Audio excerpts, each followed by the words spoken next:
If you've lost access to your Discord account and need to regain ownership, follow these steps to recover it efficiently. Step 1. Visit the Discord login page. Go to the Discord website or open the app and navigate to the login page.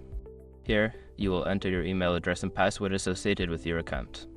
Step 2. Use the Forgot Your Password option. If you cannot remember your password, click on the Forgot Your Password link. This will prompt you to enter your email address to receive a password reset link. Step 3. Check your email. Open your email inbox and look for the password reset email from Discord. Make sure to check your spam or junk folder if you do not see it in your main inbox. Step 4. Reset your password.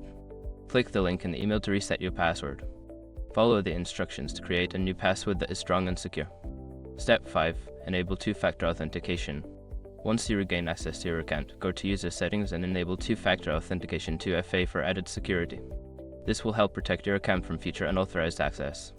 By following these steps, you should be able to regain ownership of your Discord account quickly. Always remember to keep your account information secure to prevent future issues.